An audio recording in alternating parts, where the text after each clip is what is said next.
forget to like and subscribe. सुरुमै don't forget to like and subscribe. तर हामी कहाँ छौँ साना आज? जङ्गलमा छौँ।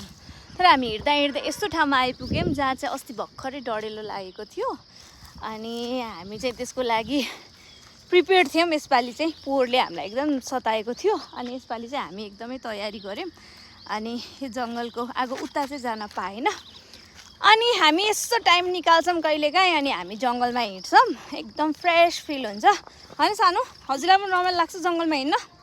किन रमाइलो लाग्छ भनिदिनुहोस् त? किनभने रुखहरू हुन्छ। रुखहरू हुन्छ अनि रुखहरूले हामीलाई के दिन्छ अरे? रुख अनि हावा दिन्छ अनि हामीले स्वच्छ हावा यहाँ प्राप्त गर्न सक्छौँ, हो कि नै? अनि जङ्गलमा आउँदा हामी स्वस्थ फिल गर्छौँ कि गर्दैनौँ? गर्छौँ। हामी स्वस्थ पनि रहन्छौँ।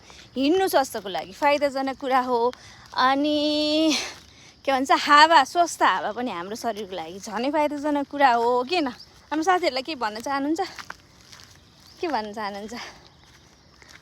मोबाइल टिभी धेरै नहेर्ने। मोबाइल टिभी धेरै नहेर्ने, यो चाहिँ स्ट्रिक्ट है, एकदम स्ट्रिक्टली भन्छौँ हामी होइन?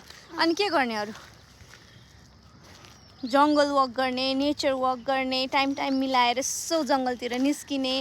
अनि हामी चाहिँ तानसेन बोर्डको ठ्याक्क पछाडि आइपुग्यौँ अनि यता चाहिँ तानसेन बजार देख्न सक्नुहुन्छ हजुरहरूले। यो चाहिँ श्रीनगर डाँडा हो।